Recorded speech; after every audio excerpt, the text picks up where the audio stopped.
everyone. Welcome to Inside the Draft with Greg Cosell, a new show presented by the Inside the Birds platform. I'm Geoff Mosher with Adam Caplan.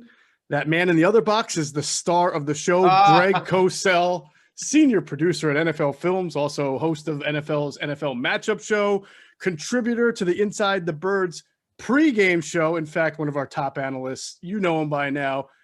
Greg, we're really glad to have you. We've got this show here. It's the first of a 6-part weekly series that's going to preview the NFL draft from an Eagles and an NFL standpoint. It's going to drop every Tuesday, 6 a.m. on our Inside the Birds YouTube and podcast platforms. 5 shows that take you up to the draft and one last one that will recap it. And Greg, we're honored to have you. We like doing this, and we promised our listeners that for the first show, we were going to ask kind of how you came to be the godfather of tape breakdown, because a lot of people wonder why doesn't Greg work for an NFL team? He's so good. And people want to know how you even got into this art of tape study and to be so good at it as you are. Well, we'll try to make this the Cliff Notes. Yeah, give us the abridged version, please. Yeah, the abridged version. Or I guess they say Spark Notes now. When I was a kid, it was Cliff Notes. Barnes Note, whatever. Yeah. That's right. That's right. Well, the matchup show started in 1984, and basically I created the concept back then. I started watching NFL coaching tape in 1992, and I would say college coaching tape maybe 2005-ish, give or take. So essentially, I've been watching coaching tape, and I think that's an important distinction to make because, fortunately, working for the NFL, I get to see the coaching tape, the all 22. So when I do my work, whether it's NFL work, whether it's college work, I'm not searching the internet for highlights. I actually have the same tape that the coaches and players use to evaluate. So that's basically the bedrock foundation of what I do. And when it comes to college tape, and I think this is really important, and it's something I've believed in for years, and I've actually had this conversation with personnel people in the league, I think in order to study college tape, you need to have a great understanding of the NFL, and you need to study NFL tape. And I know a lot of teams, as Adam knows, don't build their organization this way, but the goal in watching college tape is to transition players to the National Football League. So you have to have an understanding schematically, position-wise, of what plays in the NFL, what the different schemes are, what the responsibilities are of players within different schemes, because that impacts the traits and attributes you're looking for when you study college players.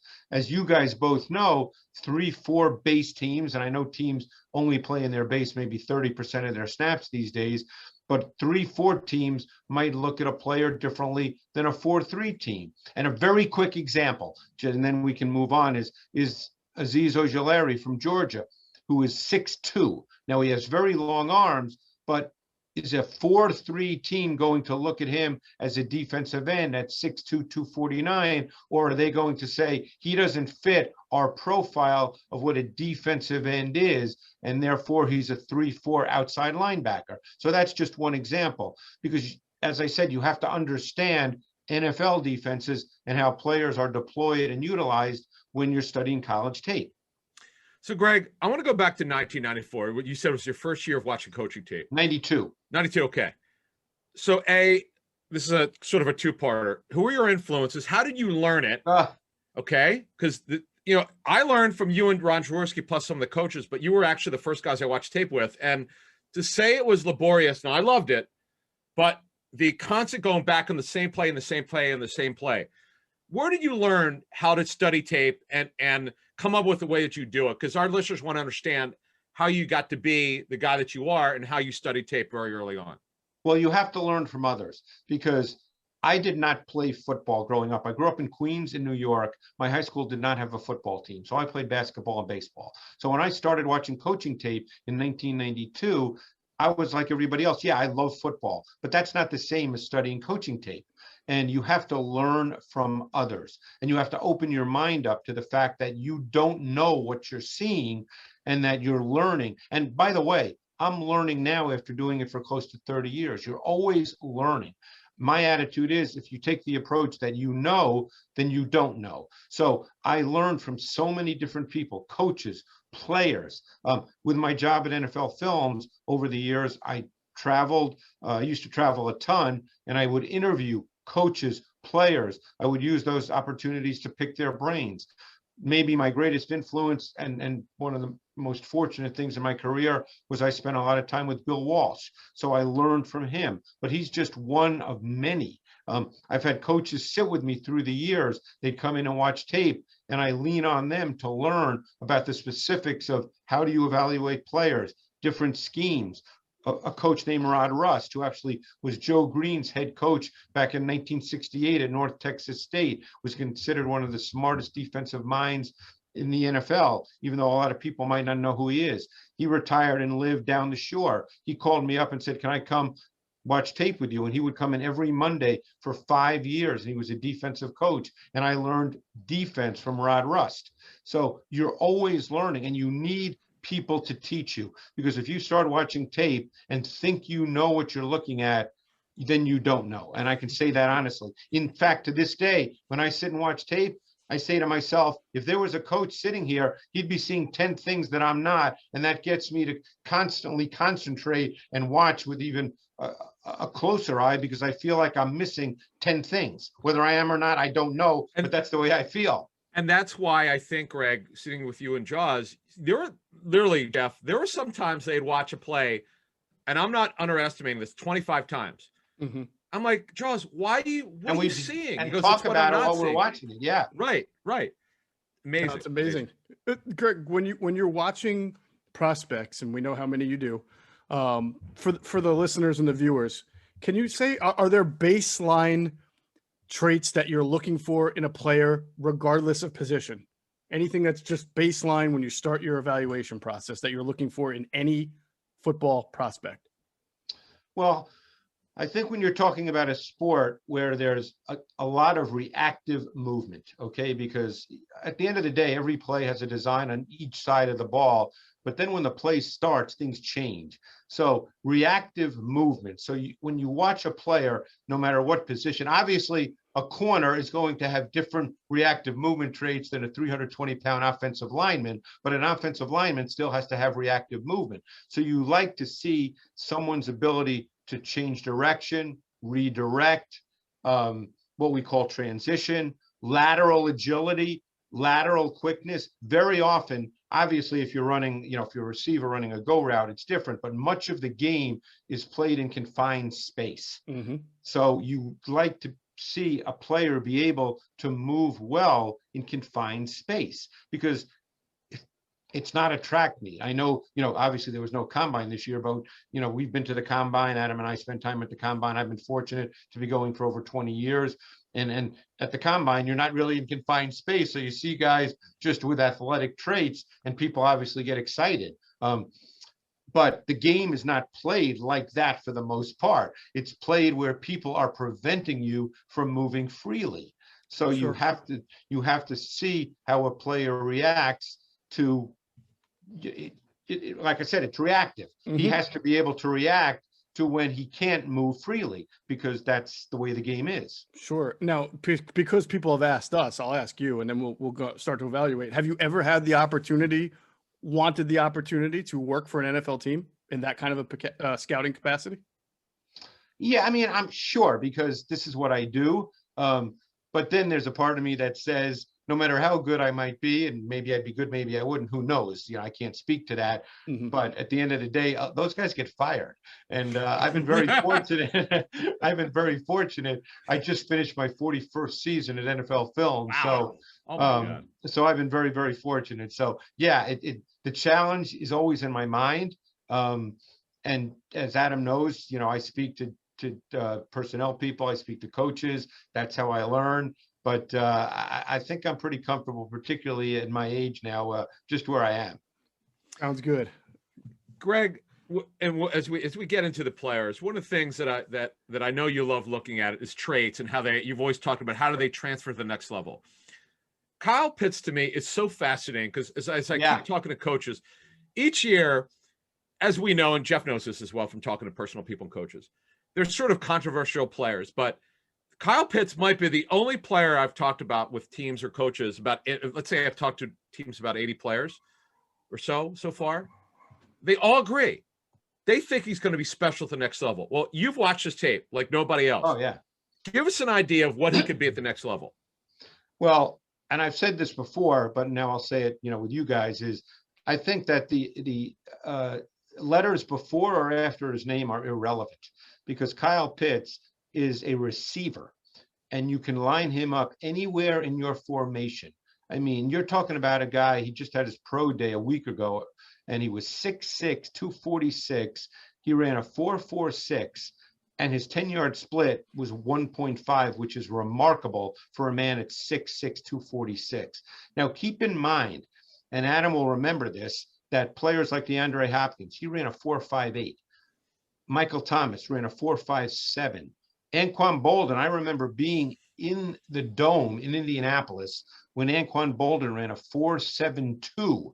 So keep in mind that Pitts ran a 4.46. Now, obviously, 40-yard dash times are not the be-all and end-all, but you're dealing with a long, fluid, silky smooth athlete who has wide receiver movement traits.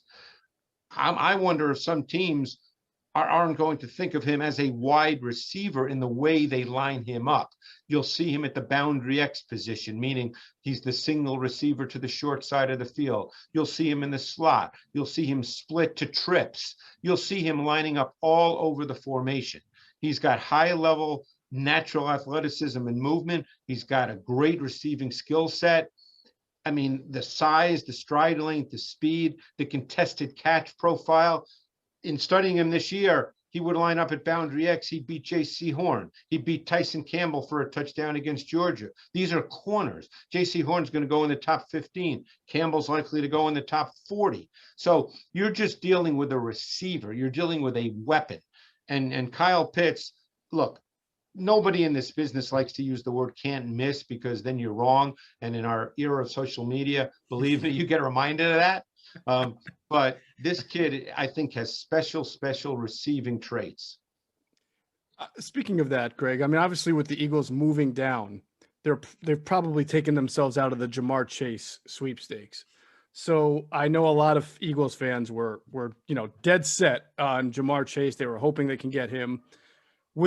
I would like you to just kind of compare the tape of Jamar Chase with some of the wide receivers that have gone, high in the draft lately. Is he more special? Does he compare to somebody you've evaluated in the last few years to be able to be picked that high? Because it seems like you'll see wide receivers go really high who have not let, a Corey Davis or a Mike Williams.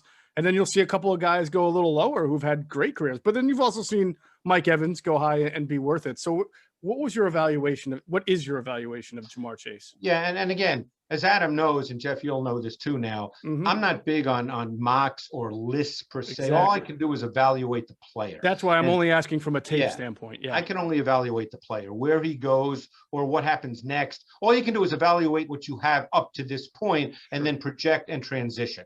Okay, not everybody makes it. My good buddy Bill Polian once told me that if you're right 50% of the time, you're doing great. So at the end of the day, all you can do is evaluate the player based on what the tape is at hand. I thought Chase, based on his 2019 tape, because he didn't play this season, to me, he's the best wide receiver prospect in this class. I think he's not big, but he's got enough size. He's got great play strength.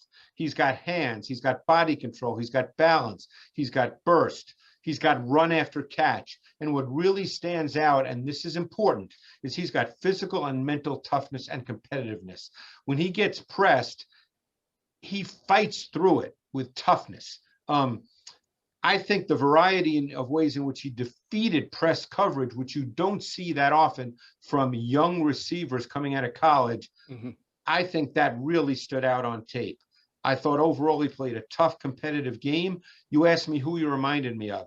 There were times watching his tape, I thought there was some Steve Smith in his game. I thought there was some DeAndre Hopkins in his game. He plays with a type A personality that big-time receivers, you like to see them have that kind of personality. And he ran slants about as well as you could run slants. And that's a major part of the NFL game now with the RPOs and the quick game. So I really liked his tape a lot. Greg, when you evaluate quarterbacks, what kind of attributes do you look for? Size, arm strength, athleticism, like break them down. What makes an NFL quarterback, and how has your evaluation evolved with that position over the years? Yeah, I kind of start from the beginning. I start with the way he drops back into the pocket. How does he hold the ball? How does he plant his back foot? The basic subtleties and nuances of the position. We call where you hold the ball carriage. Some guys hold it too high. Some guys hold it too low. Some might remember when Aaron Rodgers came out of Cal, he held the ball literally under his chin. And I remember sitting with Jaws watching tape of him in college, and we both looked at each other and said, that'll change as soon as he gets to the NFL. Didn't Jeff Tedford call you? Didn't you talk to Tedford? Yeah, Jaws did. Yes. It's like 15 years ago, but anyway. I mean, this was what, was that the 2004 draft? Five. No, Five. Five, Yeah. right. So that was a long time ago. Wow. So you start with the basics. I try to get a feel for his bottom half, because to me, and this is what I learned from Bill Walsh, the bottom half is very important in terms of a firm base, in terms of balance, in terms of stepping and throwing. We've become very infatuated these days with this idea of throwing from different platforms. And I've always been a believer that the only time you should throw from a different platform is if the defense demands that you throw from a different platform. Otherwise, you should throw the ball the same way every time. One of the things that has made Tom Brady is repetitive mechanics. He throws the ball the same way every time. So to me, you start with that. And then you start getting into other things. The most important of which, and I'll deal with a few others, but the most important of which is precise ball placement. Because at the end of the day, you can do everything right, but if you can't throw the ball where you want to, then you really can't do much in the NFL at the quarterback position. You've got to be able to place the ball. And in the NFL, placing the ball is really important, much more so than in college, because in the NFL, guys could be open. This can be open in the NFL. And you've got to be able to throw the ball in that small window, whether it's versus man or zone. But obviously, other things about the quarterback position, you've got to be able to see the field, and you have to be able to do this really quickly. And when see the field, there's the long view of seeing the field, which means seeing the coverage, and there's the shorter view of seeing the field, which means understanding pressure and where it's coming from. And you've got to be able to maintain your focus on coverage and the receiver's routes in the face of pressure. Because if you drop your eyes and look at the rush, you lose your ability to see the field, see the long view of the field. So there's so many things that go into the quarterback position. And remember, you have to do all these things in under 3 seconds. So that's why it's such a difficult position. You try to get a feel for a couple of things, which I don't think there are metrics for yet. We know there's increasing metrics in so many areas, but there's no metric for pocket movement, the ability to move in response to pressure. And don't forget, different people define pressure differently. We know that Pro Football Focus has what they view as a metric for what pressure is. I use my eyes based on people I've learned from. There's no metric for seeing the field. What does a quarterback see? What should he be seeing based on the route concept versus that particular coverage or that particular pressure? So these are things you have to get a feel for watching tape. And sometimes with college quarterbacks, I'll use Zach Wilson as an example. You didn't see him under pressure very often. So very often he sat back there, had 3-4 seconds, and then delivered the football comfortably and calmly. Greg, one follow-up though. Arm strength. I know you have an opinion on this. This is sort of like one of the controversial subject with quarterback coaches, because it's obviously accuracy is important. Obviously accuracy is important. But how big is arm strength for you? It's a relative term. Arm strength is not the ability to throw the ball 75 yards in the air. Arm strength is more the ability to make stick throws into tight windows at maybe 15 to 22 yards. That's arm strength. And it's relative. I mean, do you need an absolute power gun to play quarterback in the NFL? No, you don't. There's always going to be a couple of throws in every game, and each game is different. One game, it might be one throw. One game, it could be 10 throws. Depends on the game, where you need to be able to drive the football with some kind of velocity. Now, it's relative. Matthew Stafford has an absolute gun. Joe Flacco in his prime had a gun. Some guys have a gun. Do you need to have that to be a top NFL quarterback? No. Tom Brady has a better arm than people probably have always thought he had, but he doesn't have a gun. So you start getting into that debate about the relative importance of arm strength, and smart, reasonable people will have different views of that. I sat for years with Ron Jaworski, who did have a gun when he played. So he did have a view that arm strength is an important trait that you must have in the NFL. But like I said, it's a relative term. Now, getting back to a question you asked me about, have I changed my view on some things? I probably have, because one thing about the NFL game, and it's always evolving and it's cyclical, is we've seen defenses change. We've seen defenses play with more 5 DBs, 6 DBs, sometimes with 7 DBs. So what happens is pressure schemes now involve players who are faster. So quarterbacks, at some point in games, the defense wins, and your quarterback has to be able to move. If he can't move, those plays are won by the defense. Now, the flip side of that is the great quarterbacks who played long time, like Brady, he's not going to run out of the pocket, but he's so good that he sees all these things pre-snap and wins before the snap of the ball. But there's always a play here and there. Look, he won the NFC Championship game against Aaron Rodgers, but he threw an interception in that game where he got a blitz from his front side, and he just threw the ball up, and Jari Alexander intercepted it because he had nothing to do in response to the front side pressure. So is there a need for movement now out of the pocket? Improvisation? Probably so. Some people will say it's a necessity. Some will not quite go that far, but my sense is it's needed at some point in games. So with that said, with quarterback, Greg, and the advancement of the game, I know you evaluated Jalen Hurts' 4 games for the Eagles last year. Yeah. And I know you spent a lot of time on the quarterbacks who are going to go high in the draft. I'm not even going to bother asking you about Trevor Lawrence, but I would like you, this is tricky, to compare the tape of Jalen Hurts' 4 games that you saw here in the NFL with what you've seen from Justin Fields and Trey Lance, and even Mac Jones, if you can get into that. Yeah. Because, he's different. I know you don't make decisions, but obviously Eagles fans want to know, is it right to get behind Jalen Hurts, or should they have gone for a Justin Fields, Mac Jones, or Trey Lance? So what does the tape tell you about one versus the other? Well, I'll just start by saying that a quarterback coach I know extremely well, who's been in the league for 25 years, told me that he thought that Justin Fields and Jalen Hurts were very similar prospects coming out of college. So just take that for whatever it's worth.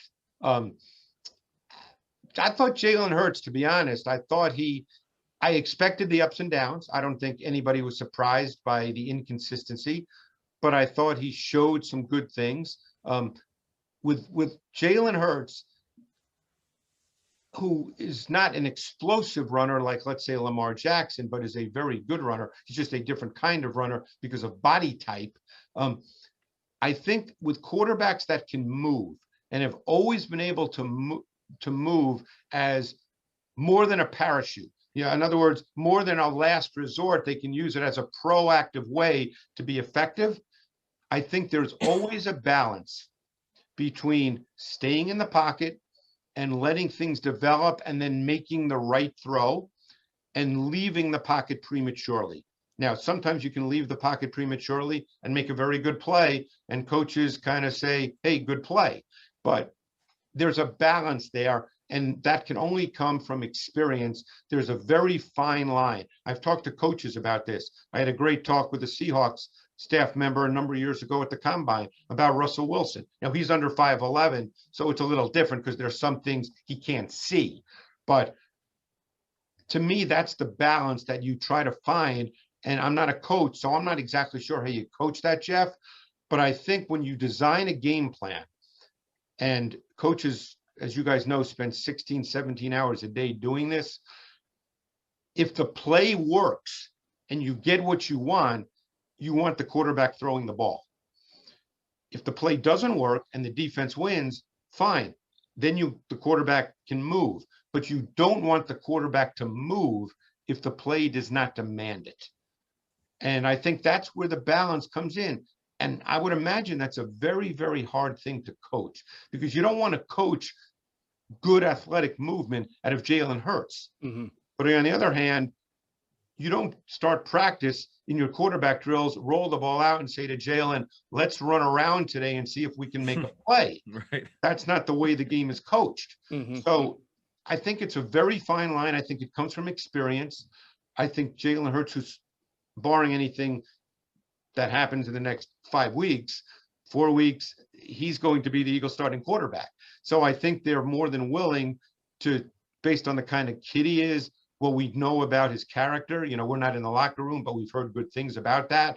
Based on all those things, I think they feel they're going to grow with Jalen Hurts. And hey, maybe he develops into a guy who stays in the pocket and becomes a Dak Prescott type quarterback. Because Prescott came out of Mississippi State as a 4th-round pick. And as you guys know, there were an awful lot of questions about Dak Prescott coming out of college. Well, all right, let's go to the 17 draft. I think we all know a lot of people who did not think Patrick Mahomes would be a good NFL quarterback. Obviously, what we've seen so far has been incredible.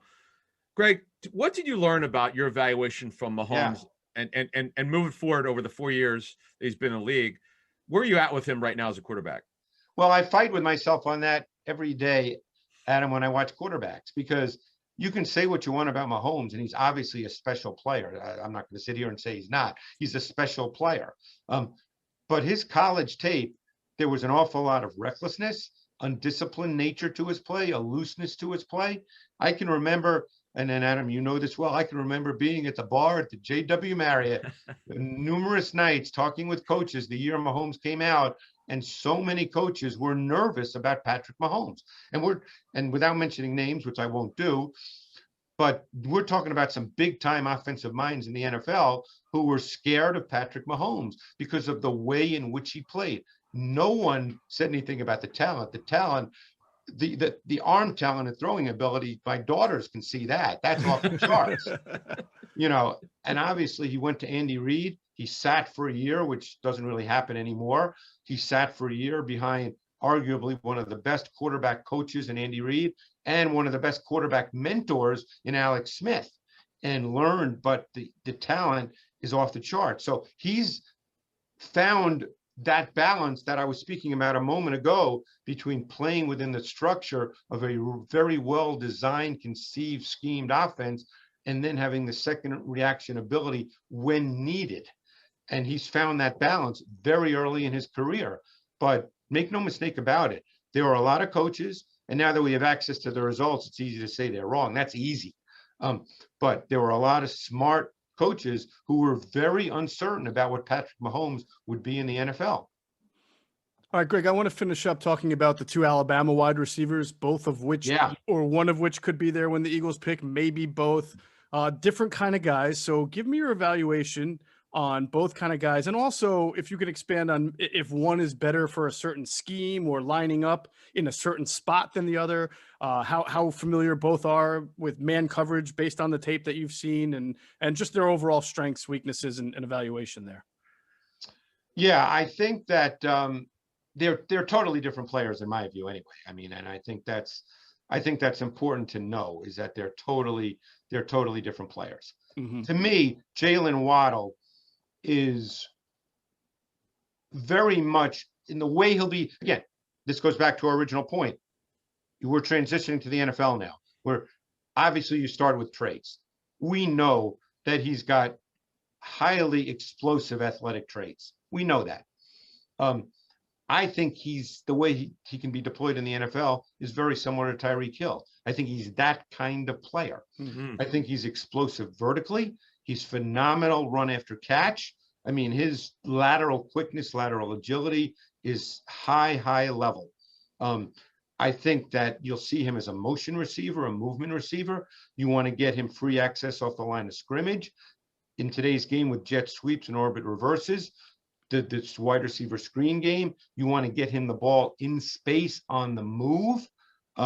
He plays at such a high velocity and speed, yet under control. He's very movement efficient for a guy that plays so fast.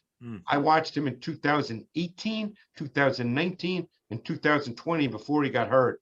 He's just an explosive, dynamic playmaker. And I think you can use him in a variety of ways. And he's an instant accelerator. He's a touchdown waiting to happen. And Waddle? That was Waddle. I'm sorry. And Devontae Smith is what I meant to say. Yeah. Yeah. Smith is different. Smith is an outlier. He's 170 pounds. That makes him an outlier. Doesn't mean he's not a good player, but he's an outlier. There's not a lot of 6 feet, 170-pound receivers. He's long, he's thin, he's silky smooth. He's a strider. He's a linear strider. He's not loose hipped. I'm not a believer in the Marvin Harrison comparison that I've seen because he's not loose hipped. Mm-hmm. He's linear. But he's got a vertical dimension. He can eat up ground and get on top of corners. To me, he transitions most effectively as a movement Z. You want him off the ball. I watched him in 2019. I watched him in 2020. And I watched about 8 games each year. That's a lot of tape. There were snaps where he lined up as the boundary X, where he got pushed out of bounds by college corners. Mm-hmm. Now, I'm not saying that's going to happen all the time, but it's on tape. So you can interpret that any way you want, but that happened. I think you want him with free access.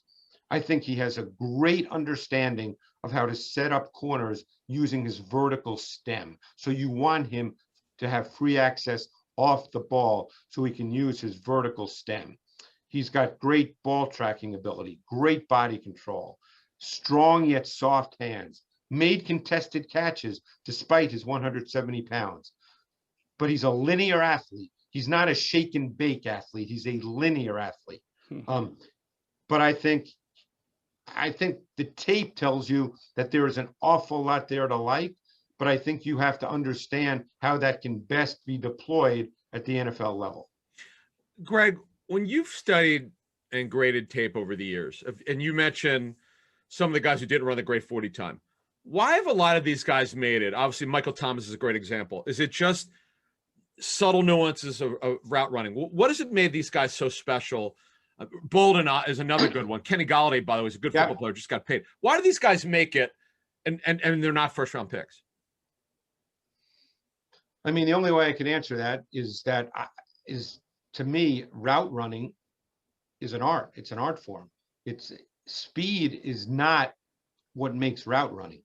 It's how to use the traits you have. Now, speed is a trait, but speed in and of itself as a single trait does not make for a great receiver. Now, are there receivers at times who run by people in the NFL? And can they do that? Sure. We've seen a Will Fuller run by people. We've seen receivers run by people. But route running is an art. And you use the word subtle. There are subtleties to route running. How do you use your vertical stem? How do you beat press coverage so that you win right off the line of scrimmage and put a corner in recovery mode where you've essentially won in your first 2 steps? How do you win at the top of your route stem? Because routes are about winning at the top of the route stem. Separation quickness. Separation quickness has nothing to do with 4.3 speed. So there's so many dimensions and nuances to route running that go beyond just the ability to run fast. And by the way, when we see a combine or a pro day, no wide receivers in a track stance coming off the line of scrimmage in an NFL game. There you have it. All right. Episode 1 of Inside the Draft with Greg Cosell in the books. Very offensive heavy. I think in the coming weeks, we'll get into some pass rushers. We'll get into some cornerbacks, certainly some linebackers, as we know the Eagles like to ignore that position. They can no longer continue to do so. So we'll see. Just a quick editorial comment as we wrap up. Yeah, I get the shots in. You just get the analysis. I'll take the shots. Yeah. Thanks for joining us Tuesday, 6 a.m. for the next 5 weeks. And then, of course, the last episode will recap the draft. Inside the Draft with Greg Cosell. For Greg Cosell, Adam Caplan, I'm Geoff Mosher. Thanks, everyone, for watching.